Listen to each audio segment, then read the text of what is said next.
Yo lo puse en mute. Voy a salir. ¿Qué pasa? No, no, no. Le dije, Bye. terrible. Todo. Todo el mundo está como contento.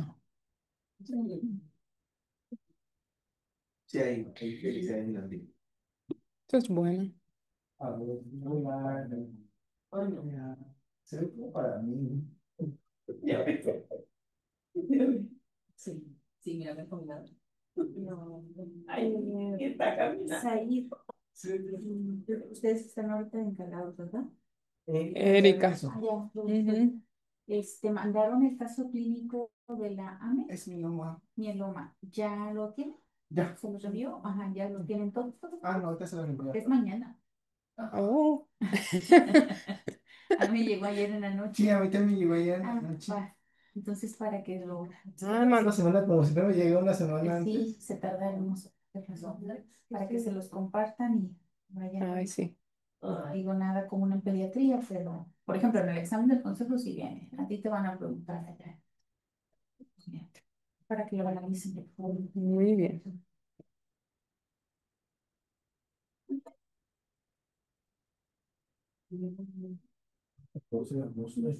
¿Verdad? Es mañana. No, pasado.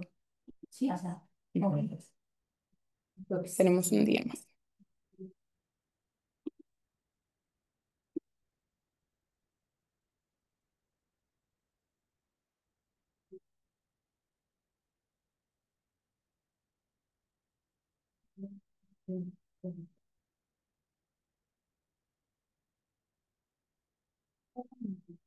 a ver, mira. Sí.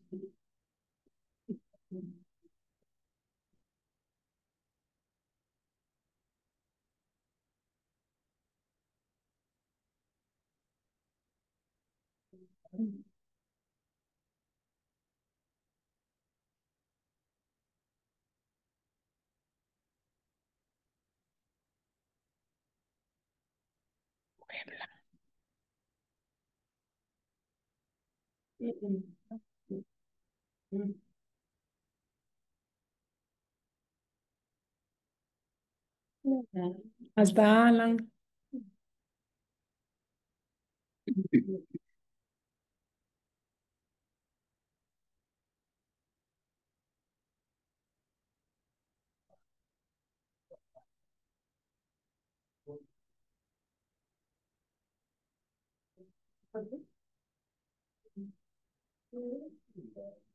Buena onda, no, no,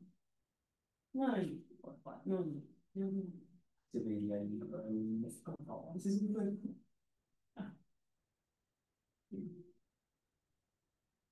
Como de golpeador.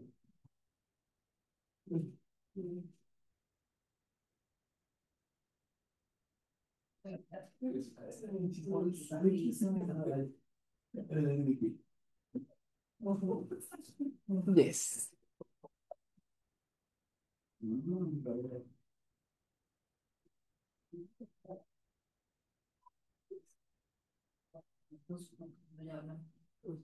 Como eso.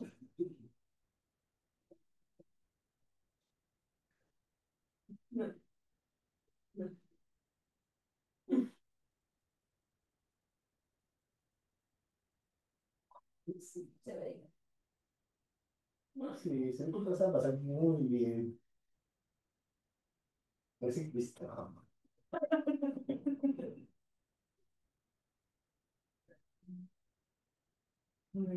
Ese se ve bien, que tiene una muestra de plan. Pero parece que se hizo un injerto de cabello. No sabes. Porque mira, No me gusta ahorita. ¿Estamos? yo tengo más.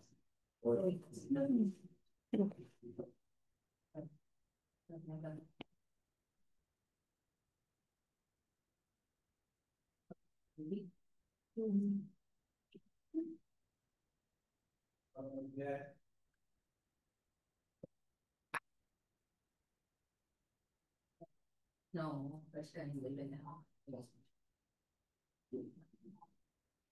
Bueno, bien. No, ya vale.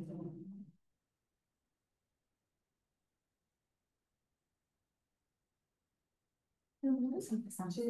Muy bien. Bien, buenos días. Vamos a continuar con nuestro programa con el tema de anemia hemolítica microangiopática por una servidora Judith Núñez. Entonces,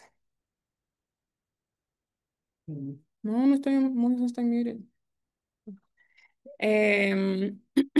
Dentro de los temas que vamos a tocar dentro de pues, este abanico de patologías o de presentaciones de la anemia hemolítica microangiopática, tenemos al síndrome hemolítico urémico típico y atípico, el asociado a al estreptococo neumonía, la púrpura trombocitopénica trombótica y asociado a trasplante, o la microangiopatía trombótica asociada a trasplantes.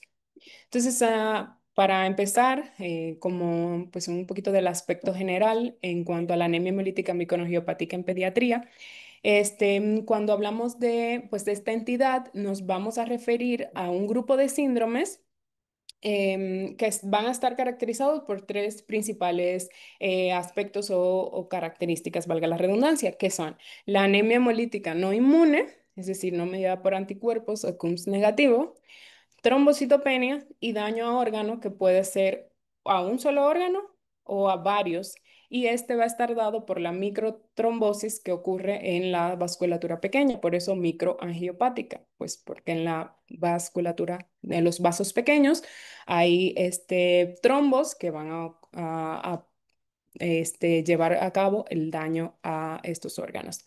Entonces, dentro de las principales causas en pediatría, tenemos que lo principal de la anemia hemolítica microangiopática, cuando pensemos en ella en pediatría, un SHU típico.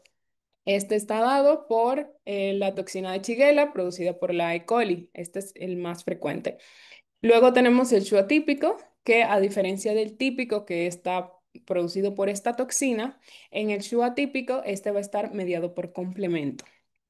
Y por último, en orden de frecuencia en pediatría, tenemos a la púrpura trombótica trombocitopénica, que esta va a estar dada por un déficit en la ADAMTS 13. Este déficit puede ser congénito o adquirido, dependiendo pues de igual va a dar como resultado la misma clínica o manifestación. Sin embargo, a pesar de que estas son las causas más frecuentes en pediatría, tenemos otras causas que también nos pudieran dar una anemia hemolítica microangiopática. Una de estas, de las más descritas igual en nuestra población, tenemos el SHU por Streptococcus pneumoniae. También tenemos a pacientes con defectos congénitos en el metabolismo de B12 que pueden dar como resultado secundario una anemia hemolítica microangiopática. Pacientes con déficit o la mutación de esta enzima de GKE, o trastornos en la coagulación raro que también pueden dar como resultados en esta anemia hemolítica. Y otra de las que debemos de tener pendiente igual en nuestros pacientes oncológicos es el MAT o la microangiopatía trombótica post-trasplante. Esta se ha descrito tanto en trasplante de órganos sólidos como en trasplante de progenitores hematopoyéticos. Entonces, el reto más grande que nosotros tenemos ante un paciente con una anemia hemolítica microangiopática es poder distinguir frente a qué entidad estamos nosotros. Entonces, es un poquito más difícil en pediatría versus en otras poblaciones porque hay mucha superposición clínica en los pacientes pediátricos y además, como mencioné anteriormente, en en pediatría se ven algunas presentaciones atípicas, como por estreptococo pneumoniae, como por déficit de B12 y demás, que aparte de que son presentaciones atípicas, en lactantes y preescolares igual la clínica se superpone mucho con otras entidades. Entonces, el objetivo clave que nosotros debemos de enfocarnos y el que pues está orientado a esta plática es diferenciar si estamos ante un PTT, ya sea por, como mencioné, déficit de Adams 13, si estamos ante un SHU típico por producción de la toxina Shiga por parte de la E. coli, un SHU atípico por complementos o si estamos ante una microangiopatía trombótica secundaria, ya sea por infecciones, fármaco, autoinmune o post-trasplante. En cuanto pues a la epidemiología, como pues mencioné anteriormente, el SHU secundario a la Shiga toxina es la principal causa de anemia hemolítica microangiopática a nivel pediátrico. Esto es a nivel global. El atípico es la segunda causa más frecuente.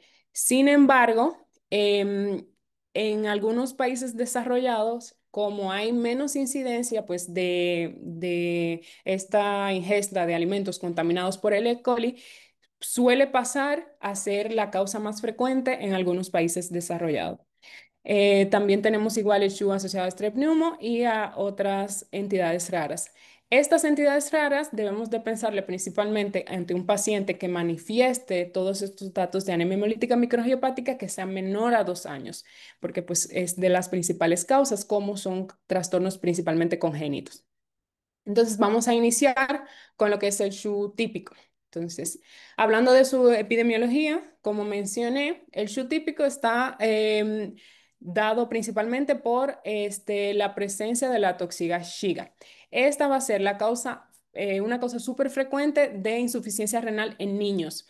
Su incidencia va a variar un poquito dependiendo de la zona geográfica en donde nos encontremos. Hay países desarrollados como en Finlandia, por ejemplo, que como mencioné, es mucho más rara la incidencia, se describe de 0,5 en 100.000 habitantes. Sin embargo, hay otros países, principalmente de Centro y Sudamérica, en los que la incidencia aumenta bastante.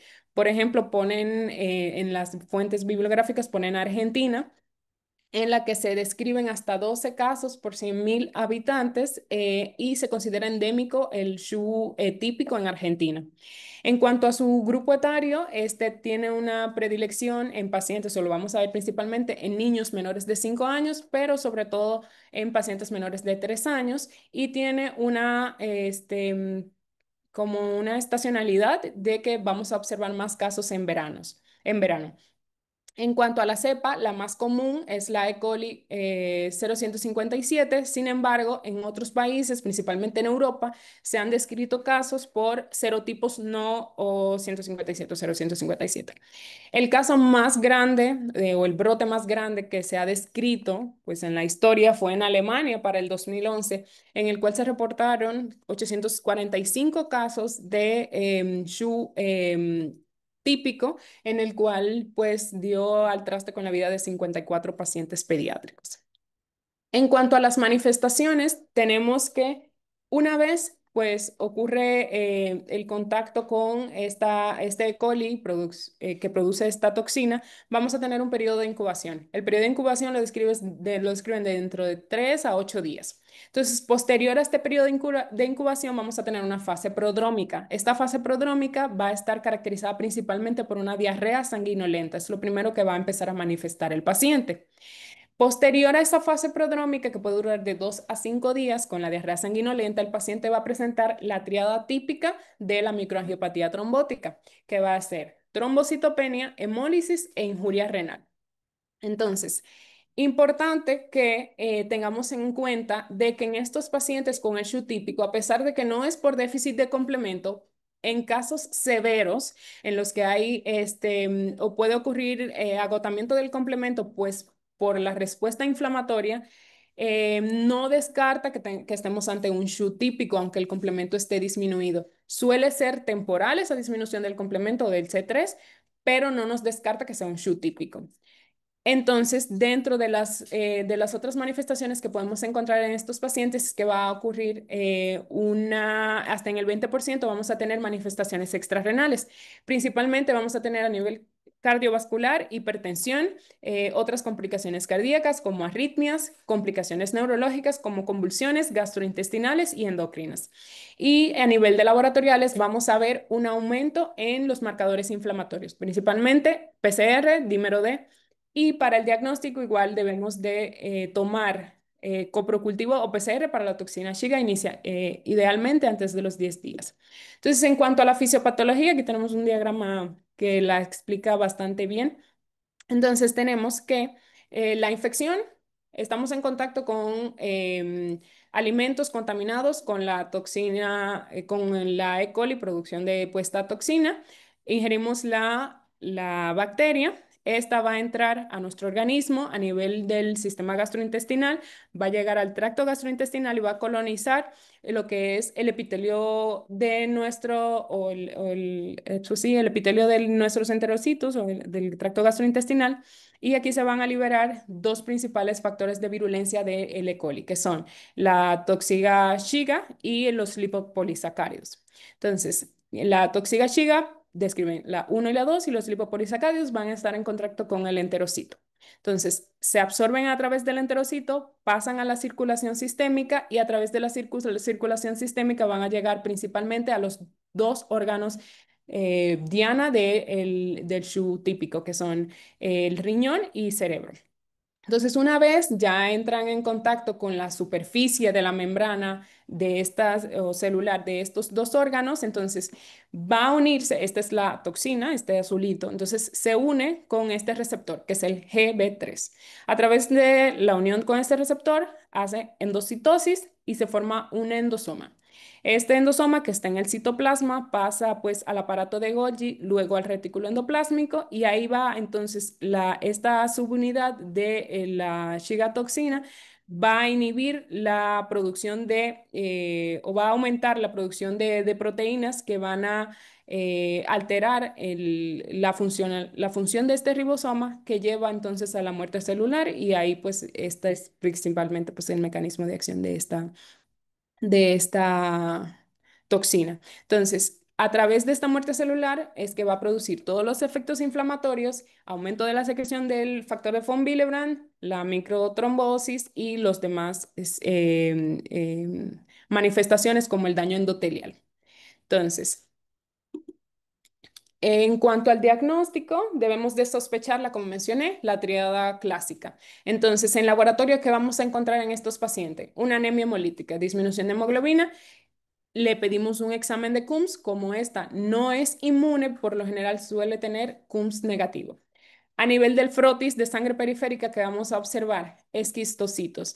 Estos pues están dados principalmente porque como en esta microvasculatura van a ocurrir estos trombos que se van a agregar, cuando el eritrocito pasa por estos vasos, se deforma, entonces nos va a formar estos esquistocitos.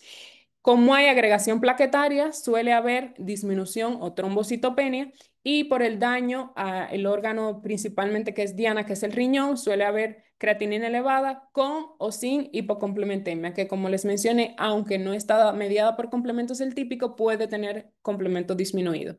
Entonces, ¿cómo confirmamos este diagnóstico? Principalmente cultivo fecal o podemos pedir PCR o inmunoensayo para las toxinas o los genes relacionados con la toxina Shiga. Entonces, para orientarnos un poquito, ¿cómo diferenciamos o sospechamos que estamos ante un típico de un atípico? Entonces, tenemos un paciente ya que nos llegó con una microangiopatía trombótica, que ya mencioné, la tríada clásica.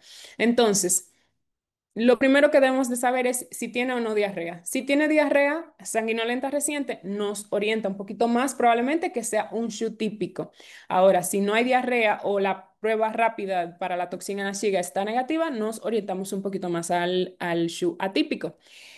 La trombocitopenia puede estar. Ahora bien, si la trombocitopenia se prolonga, es decir, dura más de una semana, nos orienta más a un SHU atípico. Si la falla renal igual se prolonga, porque en el SHU típico la falla renal suele resolverse con las medidas de sostén, por lo general antes del mes. Ahora, si tenemos un paciente con una microangiopatía trombótica que la falla renal se prolonga por más de 4 a 6 semanas, nos orienta a un SHU atípico. El complemento. Complemento C3 bajo, igual podemos estar ante una u otra. Sin embargo, el complemento suele ser bajo solamente de forma transitoria. En el típico, por lo general, dicen en las bibliografías que después de la semana ya debería de estar normal el complemento. Si el complemento persiste bajo por más de una semana, entonces nos orienta un poquito más a un SHU atípico. Y en un paciente que presenta una microangiopatía trombótica, resuelve tanto por clínica y laboratorio los datos de microangiopatía, pero vuelve y recae, también nos orienta a un SHU atípico.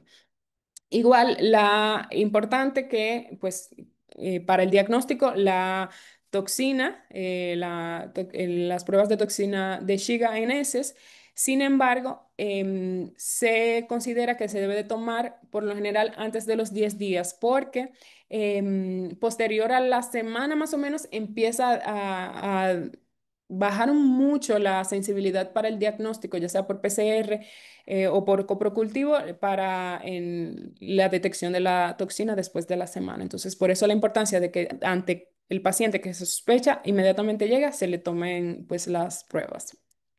Entonces, en cuanto al tratamiento, en el SHU típico no existe un tratamiento específico para esta entidad. Sin embargo, el tratamiento va a estar básicamente dado por las medidas de soporte. Pilar, la hidratación temprana. Ha habido cada vez más estudios que relacionan a un manejo un poquito más agresivo de líquidos temprano y que este va a mejorar el pronóstico tanto neurológico como renal. En cuanto a los antibióticos y antidiarreicos, pues en sentido general están contraindicados de inicio o de fase temprana en estos pacientes. Hasta el 50% va a terminar en diálisis o en terapia de reemplazo renal y o en plasmaféresis. Y a pesar de que se deben de evitar antibióticos, hay ciertos como la fosfomicina o la citromicina que se asocian o que están descritos su uso en estas entidades. Entonces, por ejemplo, en sentido general, se debe de evitar o los antibióticos en estos pacientes que nos llegan con este cuadro de diarrea sanguinolenta y la triada de MAT. ¿Por qué? Porque los antibióticos nos van a producir una lisis masiva de pues, esta bacteria. Entonces, al haber esta lisis masiva, se va a ocurrir entonces una liberación abrupta de la toxina que va a empeorar entonces las manifestaciones del paciente. Entonces, por eso nos aumenta el riesgo de un SHU grave. Sin embargo, tenemos estos dos casos de la acitromicina y la fosfomicina, que son los antibióticos más estudiados en estos casos. La acitromicina, en el caso específico, es bacteriostática, es decir, no nos va a producir esa muerte lisis bacteriana masiva y no va a inducir una respuesta como de emergencia por por la toxina de Shiga y acorta además la colonización o el tiempo de colonización de la bacteria en el enterocito. Sin embargo, su uso es un poco igual controvertido de forma inicial en estos pacientes.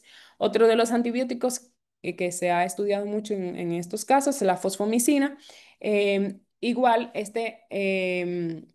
ha sido estudiado más en Japón que han encontrado que el uso en los primeros 2 días o 3 de la clínica de estos pacientes induce una disminución en la síntesis de la toxina de Shiga por la bacteria, a pesar de que este es bactericida.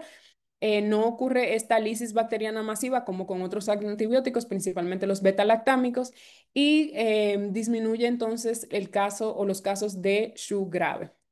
Y pues igual como mencioné, son indicaciones limitadas y solo en contextos seleccionados como brotes, en pacientes con coinfección o en pacientes que o se vea o se cuente con una terapia intensiva que se pueda brindar todo el manejo en casos de que ocurra una lisis bacteriana masiva y nos termine en un SHU grave. Entonces, esta es básicamente una imagen en la que se resumen algunos de los tratamientos que se utilizan para este tipo de, pues, el SHU típico. Entonces, por ejemplo, tenemos la citromicina, como mencioné, bacteriostático, nos va a inhibir la síntesis proteica en la subunidad ribosomal 50S, igual disminuyendo entonces los casos graves. Igual la terapia de reemplazo renal, lo que tiene como objetivo es el aclaramiento, ¿cómo se dice? Ajá. Ajá, de las toxinas y de los mediadores inflamatorios que se liberan en los casos de, pues, el del SHU típico, ese es el papel. Otra de las terapias que se utilizan, hay algunas terapias ya dirigidas como el Shigamab.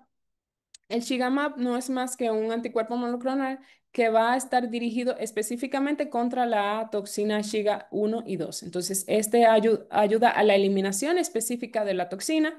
Y otro tenemos el NIST, que es una inmunoglobulina hiperinmune equina, que esta igual va a actuar específicamente contra las dos subunidades de la Shiga toxina, aumentando su eliminación. Esto es igual no están ampliamente disponibles, pero igual para que conozcan que sí están esas terapias. Entonces, ya una vez que conocemos el SHU típico, tenemos que igual conocer al SHU atípico o la microangiopatía trombótica mediada por complemento. En cuanto a la causa de la misma, como mencioné, es una alteración, pero en esta específicamente es la vía alterna del complemento. Es una enfermedad que se considera rara o ultra rara porque ocurre menos de un caso por millón por año. El defecto puede ser genético hasta en la mitad o dos tercios de los pacientes en los que ocurren o los que tienen autoanticuerpos que activan esta vía del complemento, que voy a mencionar un poquito más adelante en cuanto a esa fisiopatología. Y un parteaguas en cuanto a la historia natural de los pacientes con un SHU atípico ha sido la introducción del eculizumab. Es un anticuerpo monoclonal que está dirigido específicamente contra el complemento y una vez se utilizó como terapia o se empieza a utilizar como terapia el eculizumab, ha disminuido la mortalidad y la progresión a falla renal de estos pacientes. En niños, de una mortalidad que tenía inicialmente de un 30 al 50% ha disminuido a un 9%. Y en adultos de un 56 a un 67% ha disminuido de un 6 a un 15% posterior a, pues, a su implementación. Entonces, en cuanto a las características y su diagnóstico, como todas las microangiopatía trombótica, va a tener su triada de anemia hemolítica, microangiopática, trombocitopenia o disminución de más del 25% en plaquetas y daño a órganos como riñón u otros. Entonces, para el diagnóstico de un SHU atípico, lo primero que debemos de hacer es excluir otras causas más frecuentes como el SHU típico o una PPT. Entonces, hay historia genética porque, como mencioné, esta hasta en un 60% se relaciona con mutaciones genéticas. Entonces, puede haber historia familiar de pacientes con antecedentes de SHU atípico y nos puede orientar un poquito más a esto. Y también se ha relacionado con factores desencadenantes ambientales. Entonces, para recordar un poquito de por qué se produce esta patología, necesitamos recordar la vía del complemento. Entonces, igual, la vía clásica, para mencionarlo ahí rapidito, entra un patógeno a nuestro organismo. En cuanto a la membrana pues, celular de este patógeno, va a tener antígenos que van a ser reconocidos por anticuerpos. Entonces, van a formar un complejo antígeno-anticuerpo que como vemos aquí. Entonces, cuando se forme este complejo antígeno-anticuerpo, va a activar en cuanto a la vía clásica, va a activar C1. Eso como una cadenita. C1 va a interactuar con C4 y C2 y los va a clivar, los va a dividir en dos partes iguales. Los va a dividir en C2A y B y C4A y B. C4B y C2B se van a unir y van a formar este complejo que va a ser una convertasa de C3. Este va a interactuar con C3 y lo va a dividir en C3A, C3B. C3A hace el papel básicamente de quimiotaxis, va a reclutar más células inflamatorias y C3B va a interactuar con C5, va a clivarlo en C5A y C5B y va a ocasionar lisis y va a activar el complejo de ataque de membrana que va a hacer que esta membrana celular se llene de agua, ocurra la lisis y demás. Esta es la vía clásica del complemento. La vía alterna del complemento, que es la que está alterada en este tipo de patologías, no se va a activar por un reconocimiento de un complejo antígeno-anticuerpo, sino que va a ocurrir activación espontánea del C3. O sea, el C3 no se encontró con ningún antígeno, sino que se activa de forma espontánea. Hay hidrólisis de C3 y pues igual, se divide en C3A, C3B y en este caso va a ocurrir como un loop en el que se va a mantenerse activándose el C3, igual, va a tener como resultado básicamente todo lo mismo, pero importante que se sepa que no hay un antígeno que se identifica en la vía alterna del complemento. Entonces, aquí en esta imagencita igual está como la fisiopatología en específicamente del SHU atípico. Entonces, va a estar dada principalmente por mutaciones genéticas. Estas mutaciones genéticas del SHU atípico pueden ser o que sea gane función de activadores del complemento o que disminuya la función de los que regulan el complemento. Entonces, ya sea por cualquiera de estas dos funciones, vamos a tener una disregulación de esta vía alterna. Entonces, ¿qué va a hacer esto? Que haya un loop como ahí eterno de activación de C3, que nos va a llevar a que este C3 o la parte B del complemento se una al endotelio del vascular, ocurra el daño endotelial y activación del MAC y las manifestaciones que, como mencioné anteriormente, todas las que vemos. Entonces, en cuanto al tratamiento del SHU atípico, en este sí, a diferencia del SHU típico, que es básicamente medidas de soporte, aquí tenemos el eculizumab, que como mencioné es un anticuerpo monoclonal que está específicamente dirigido al complemento. Este está específicamente dirigido a C5.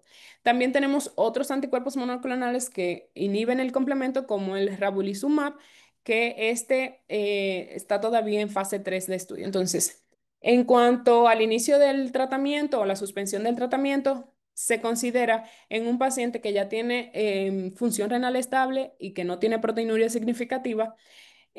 Importante que el riesgo a recaída es grande pues en estos pacientes y principalmente en aquellos que tienen una mutación y antes de suspender el eculizumab debemos de tenerlo pendiente de que esté disponible para en caso de recaída reiniciar el tratamiento. Entonces, otro de las entidades que pues cabe destacar es el SHU asociado a Streptococcus pneumoniae. Entonces, de todos los casos de los SHU, representa el 5 al 15%. Y de las microangiopatía trombótica va a representar del 1 al 3%. Entonces, este es más frecuente en niños menores de 2 años y va a estar asociados a procesos infecciosos por el Streptococcus pneumoniae. Se describe que hasta el 60% está asociado a neumonía o empiema por el estreptococo y un 30% a meningitis por estreptococo. Se ha descrito que la progresión de SHU en sentido general en un paciente con una infección neumocócica va del 0,4 al 0,6%. Y antes de 1990 la mortalidad era del 50% aproximadamente en estos pacientes. Sin embargo, a partir del 2007 esta mortalidad ha disminuido más o menos a un 12%. Esto va principalmente orientado a que hay mejor detección y mejor manejo en las terapias intensivas. Igual, características, la triada de la microangiopatía trombótica. En este caso específico, ¿cómo va a empezar el paciente con las manifestaciones? Por lo general, tenemos un paciente con las enfermedades o la infección neumocócica que mencioné, puede ser neumonía, empiema o enfermedad del sistema nervioso central, que 7 a 9 días después de esta infección neumocócica va a empezar con los datos de esta triada de microangiopatía trombótica. Importante que en estos pacientes, como todos estos datos pudieran estar en una coagulación intravascular diseminada, debemos en un paciente con un proceso infeccioso severo, como es una infección por neumococo, también diferenciar de una coagulación intravascular diseminada. Entonces, ¿cómo vamos a orientarnos principalmente? Con el sangrado. Sabemos que un paciente en CID tiene datos de sangrado importante y además produce alteración en los tiempos de coagulación que no suelen estar alterados en los pacientes con SHU. Igual, en estos casos sí puede estar el CUMS, puede estar positivo. Entonces, estos pacientes con el SHU por estreptococo neumonía suelen tener una evolución más prolongada del daño renal, principalmente de la anuria y de la oliguria, y suele también acompañarse de trombocitopenia. Entonces, igual, en cuanto a la fisiopatología o al mecanismo de acción, esta imagencita nos trae como un resumen. Tenemos el estreptococo que va a producir neuraminidasa.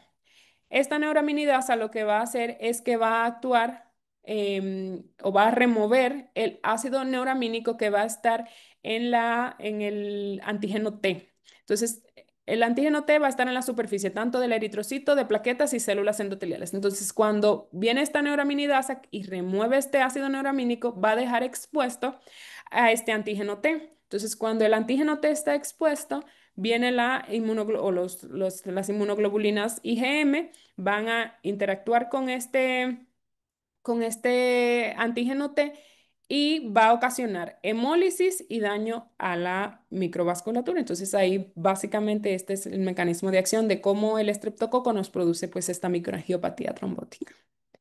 Entonces, en cuanto al manejo, igual el manejo es de soporte en caso de pacientes con daño renal, diálisis. En este caso específicamente sí se recomienda el uso de antibiótico precoz. Inicialmente vancomicina, una cefalosporina y ajustar según la sensibilidad del el cultivo. En estos, sí se recomienda, o en los pacientes que se vayan a tener transfusiones, se recomienda que sea con eritrocitos lavados, igual para evitar inmunoglobulinas, porque como mencioné en la fisiopatología, estas inmunoglobulinas IgM son las que van a interactuar con este antígeno de superficie y va a producir pues la sintomatología. Entonces, por eso se recomienda que en estos pacientes las transfusiones sean pues lavadas. Y el uso de la plasmaferesis es un poquito más controversial porque se ha desarrollado o se ha identificado que la plasmaferesis en estos casos de estos pacientes pueden aumentar la aglutinación. Bien, entonces, otra de las entidades tenemos la púrpura trombótica trombocitopénica. Entonces, en cuanto a esta entidad, es una microangiopatía que va a estar causada por bueno, en la inmune, voy a empezar porque hay dos tipos de púrpura trombótica trombocitopénica, la inmune y la hereditaria. En cuanto a la inmune, está causada por anticuerpos que son IgG contra la Adams 13.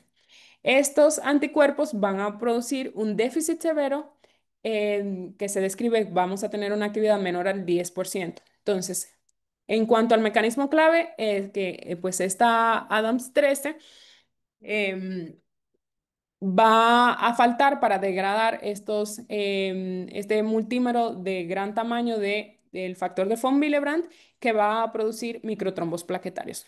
En cuanto a su incidencia, es más común en adultos, en niños es menos frecuente, pero igual es potencialmente letal. Este es de las que necesitan un tratamiento o un manejo más agresivo y su mortalidad sin tratamiento llega al 95%. Y esta muerte es frecuente por lo general en las primeras 24 horas porque suele pues tardar un poquito más el diagnóstico. Entonces, aquí tenemos la fisiopatología, es de un artículo de este año bien bonito realmente, al que usted me envió. Está bien bonito. Entonces tenemos lo que ocurre normalmente. Tenemos el factor de von Willebrand en las células endoteliales. Estos son los cuerpos de Weibel-Palade, donde pues, se almacena este factor de von Willebrand. Entonces, ese factor de von Willebrand va a estar o va a liberarse como multímeros grandes, o sea, de muy gran tamaño. Entonces, lo que va a hacer la Adams 13 es que va a cortar estos multímeros del factor de von Willebrand, los hace más pequeñitos y pues así, pues el factor de von Willebrand hace su función con la glicoproteína para la adhesión plaquetaria, estabilización del factor 8 y demás. Pero, ¿qué ocurre en la TTP inmune?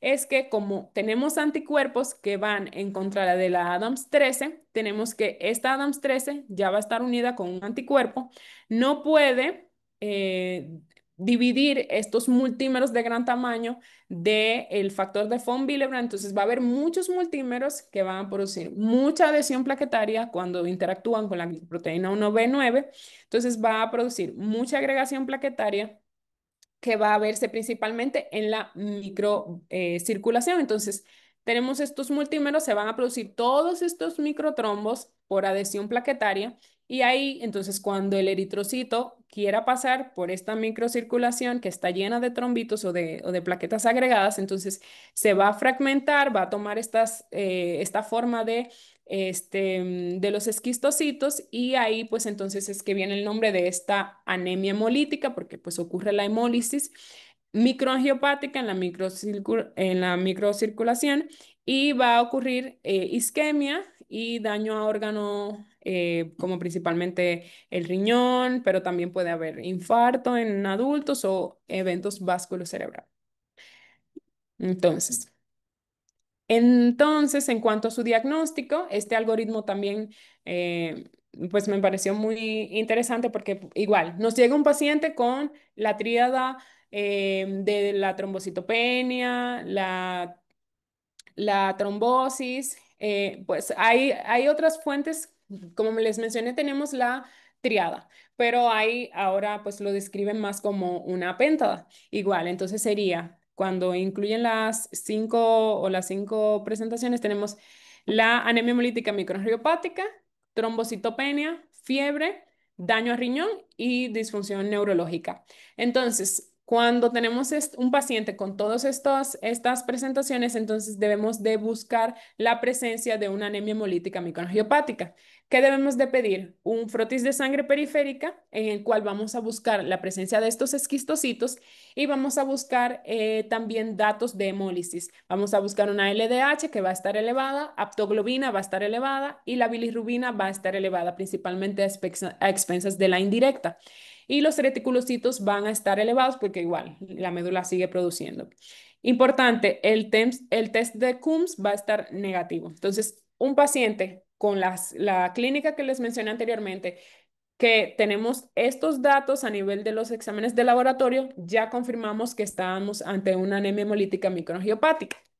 Entonces, antes de pensar que es una PTT de inicio, debemos de buscar otras causas de anemia hemolítica microangiopática. Entonces, debemos de ver si el paciente tiene sepsis, ver si el dímero D está elevado o está normal. En pacientes, pues, si tiene antecedente de trasplante de médula ósea o de órganos. Entonces, si ya descartamos estas causas secundarias, entonces ya igual nos orienta más a que estamos ante una TTP. En el caso de estos pacientes, tenemos diferentes scores que les voy a mencionar. Tenemos el score Plasmic y el French, que nos orientan igual si estamos ante una PTT. Entonces, una vez le hacemos uno de estos scores, si tenemos bajo riesgo para TTP, lo que se recomienda es considerar otro diagnóstico alterno, repetir las pruebas del laboratorio, que podemos estar ante un SHU atípico y demás. Si le hacemos el score y estamos ante un riesgo intermedio o alto para TTP, igual se recomienda que se inicie manejo inmediatamente, principalmente con plasmaféresis, corticoides y se recomienda o caplacizumab o rituximab, dependiendo pues de lo que se encuentre disponible.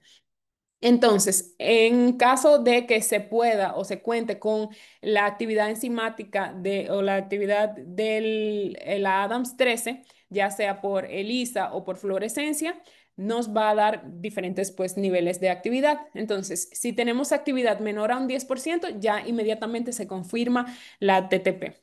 Em, si tenemos actividad de un 10 a un 20%, se considera pues que está pues en esta zona gris y que debemos de evaluar al paciente y considerar repetir el examen. Y en un paciente que nos reporte una actividad de la ADAMS 13 por encima del 20%, pues ya prácticamente nos descarta el diagnóstico de TTP. Igual, si se confirma el diagnóstico, se inicia pues el manejo inmediatamente. Entonces, como mencioné, tenemos ciertos scores que nos podemos ayudar de estos para saber el riesgo que tenemos de una púrpura trombocitopénica trombótica. El que yo veo que es más completo es este que es el Plasmic.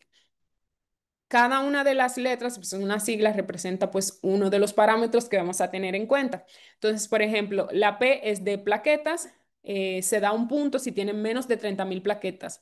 La L, pues de lisis, hemólisis, si tiene o no el paciente hemólisis. La A es de active cancer, que es un paciente que tenga un diagnóstico oncológico. Esto nos quita, pues nos da, si no tiene, no nos da, si tienen cáncer, no nos da ningún punto. Entonces, la S es de stem cell transplant o trasplante de médula ósea, paciente que se fue trasplantado, igual no nos da puntos. La M es del volumen corpuscular medio, si está por debajo de 90, igual nos da un punto. El INR menor a 1,5 nos da un punto y la creatinina por debajo de 2 nos da un punto. Entonces, ya una vez con todos este puntaje nos da pues un score. Si tiene de 0 a 4, el riesgo es de un 0%. Prácticamente es muy raro el que sea una PTT o una deficiencia de ADAMS 13. Un score de 5 es un riesgo intermedio de un 6% y ya un paciente con un score de 6 a 7 es de un 70% el riesgo de que estemos ante una PTT. El French es realmente menos completo, solamente incluye tres parámetros que son la creatinina, si está por debajo de 2.2, las plaquetas que estén por debajo de 30.000 y que tenga un ANA positivo, no, pues no está a punto. Entonces ese no está tan completo como el plasmid. En cuanto al manejo, tenemos que el principio clave es que no se espere una confirmación de la actividad de la ADAMS 13 para iniciar el manejo, porque como mencioné, si no se trata a tiempo, la mortalidad es de hasta un 95% en las primeras 24 horas. Entonces, plasmaféresis es primera línea, iniciar antes de las 8 horas para mejorar la supervivencia. Si se inicia a tiempo, sube hasta un 90%. Si esta no está disponible, se recomienda que se use plasma fresco. Se transfunda de 25 a 30 mililitros por kilo hasta que esté disponible la féresis. La féresis lo que busca es, este, a través de, pues, el recambio plasmático, tratar de traer más, ¿cómo se dice? Replenish. Exactamente, como de reponer la ADAMS 13 que pues igual está deficiente y eliminar los anticuerpos o inmunoglobulinas que pues están actuando en contra de o que se están uniendo en contra de ADAMS 13. Por eso nos podemos ayudar de la transfusión de plasma fresco hasta tener disponible la plasmaféresis. Igual se considera importante iniciar corticoides, se considera la prednisona 1 miligramo kilo o pulsos de metil a 30 miligramos kilo, al igual que la plasmaféresis. Entonces, otro de las terapias dirigidas que tenemos es el caplacizumab. Este es un anticuerpo monoclonal que va en contra del factor de von Willebrand. Entonces, como nos disminuye el factor de von Willebrand, estos multímeros de gran tamaño que son los que hacen que se unan estas plaquetas y nos formen estos microtrombos, entonces hay su utilidad en cuanto a esta entidad. Sin embargo, está más descrito en adultos. Su uso en pediatría pues está limitado. Solamente encontré pues algunos estudios que lo implementan. Y el rituximab lo que va a hacer es que va a inhibir los linfocitos B, es un inmunosupresor, igual entonces va a tener la inmunomodulación en cuanto a estos pacientes. Entonces, igual en esta guía del 2025, lo que se recomienda en cuanto al manejo es que, por ejemplo, se diagnosticó el paciente con una púrpura trombocitopénica trombótica, se inicia el tratamiento con la plasmaféresis, los corticoides, rituxi o caplacizumab. Entonces, vamos a evaluar la respuesta clínica del paciente. Se considera una respuesta clínica cuando el paciente tiene de forma sostenida, es decir, más de 3 biometrías hemáticas, plaquetas por encima de 150.000 y la LDH por debajo de 1.5 del límite superior a lo normal. Y que no tenga datos clínicos de hemólisis o de la actividad clásica o que no tenga ningún otro dato de daño progresivo a órganos. Entonces, una vez el paciente tiene, em, una vez el paciente tiene esta respuesta clínica, lo que se recomienda es el monitorizar. Entonces, se recomienda que se suspenda ya la plasmaféresis, que el caplacizumab se deje hasta que los niveles de ADAMS 13 sean por encima del 10% y que se mida igual biometría hemática, LDH, panel metabólico, la actividad de ADAMS 13. Entonces, ya una vez el paciente con respuesta clínica que se le suspende la plasmaféresis, vamos a evaluar si hay remisión clínica. La remisión clínica se define como un paciente que tenga esta respuesta clínica sostenida sin plasmaféresis, sin caplacizumab por más de 30 días. Y exacerbación, que se describe hasta en un 38% de los pacientes, es que una vez se obtiene esta respuesta clínica, se suspende pues el tratamiento y pues antes de obtener la remisión, igual vemos trombocitopenia, las plaquetas disminuyen por debajo de 150.000 y que se puede o no documentarse daño isquémico a órgano. Esto todo antes de los 30 días de que se eh, detiene el manejo. Entonces, igual, un paciente con remisión clínica se considera que se debe de monitorizar con su biometría hemática, el LDH, con todo lo que mencioné anteriormente.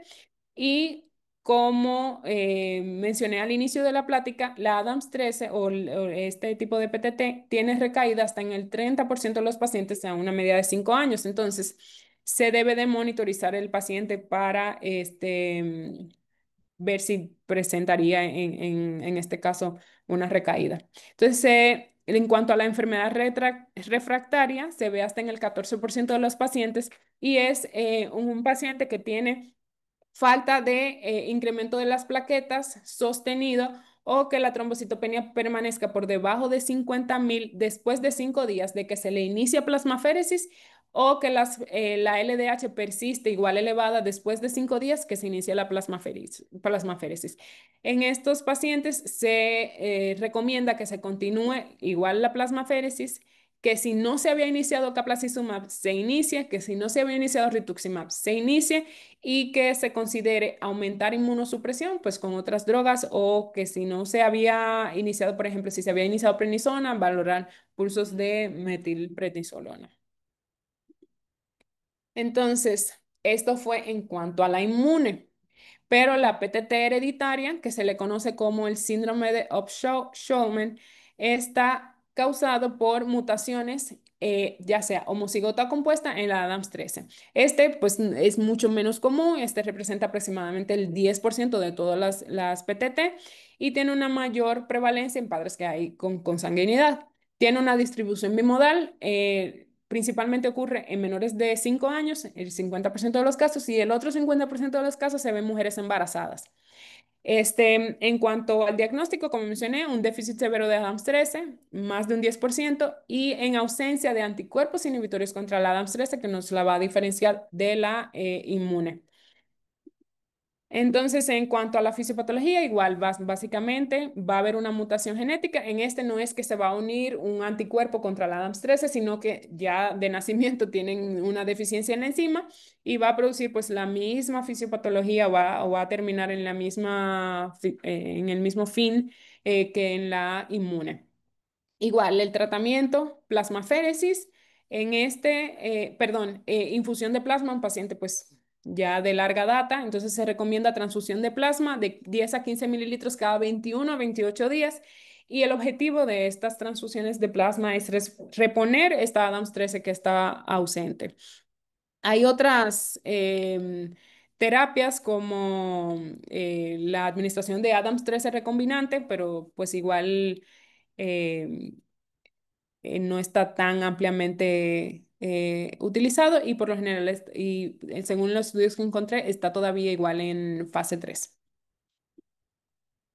Y por último tenemos a la microangiopatía trombótica asociada a trasplante de progenitores hematopoyéticos, que igual debemos de tener en cuenta. Entonces, en cuanto a esta es una complicación que ocurre post-trasplante de células hematopoyéticas. Es parte de familia de estas MATs y tiene ciertas características. Igual, vamos a tener la triada pues específica de la anemia hemolítica microangiopática, marcadores de hemólisis elevado, trombocitopenia y microtrombos.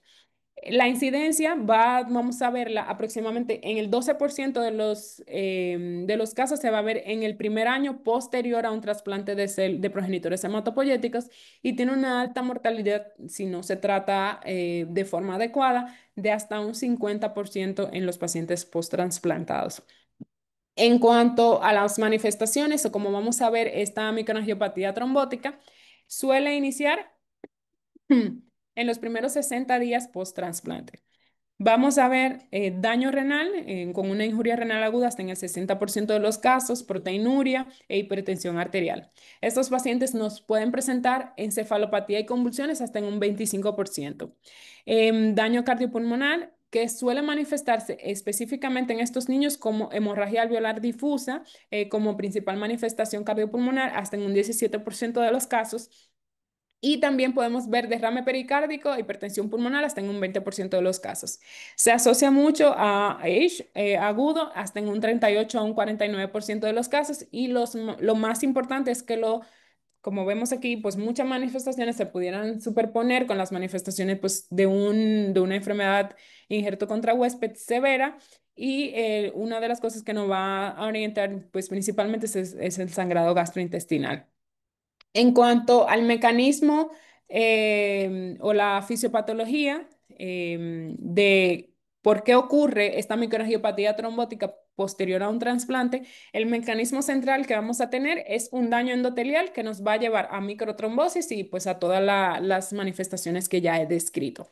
Entonces hay una hipótesis que nos intenta explicar por qué ocurre, es que primero tenemos dos golpes o la teoría de los múltiples golpes. Un primer golpe que es el acondicionamiento. El acondicionamiento en estos pacientes o la toxicidad que nos confiere la quimioterapia va a llevar a toxicidad endotelial que con un segundo golpe, que serían complicaciones vasculares o complicaciones infecciosas que se dan después de un trasplante, nos va a llevar a que ese daño endotelial por el acondicionamiento más complicación vascular o infecciosa post-trasplante nos lleve pues a esa microtrombosis que ocurre en el MAT post-trasplante.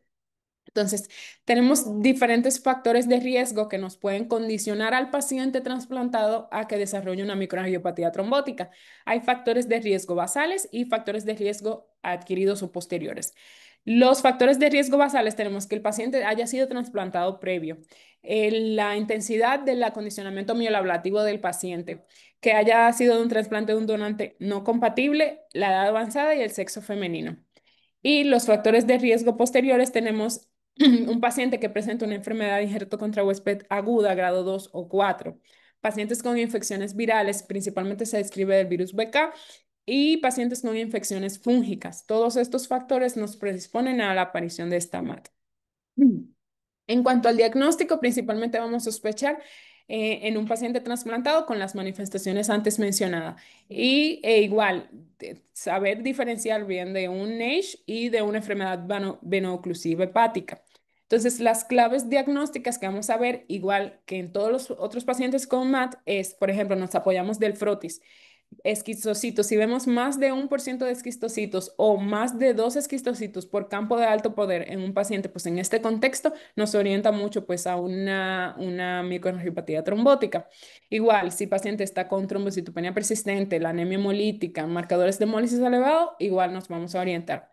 Y debemos de excluir otras causas. Como sabemos, un paciente que principalmente en este contexto está relacionado a infecciones, entonces debemos de diferenciar que el paciente no esté ante una CID o una sepsis grave. También importante en estos pacientes oncológicos ver que el paciente no esté ante una recaída de su neoplasia trasplantada, de que no esté con déficit severo de B12, que no estemos ante un SHU típico o a una respuesta autoinmune.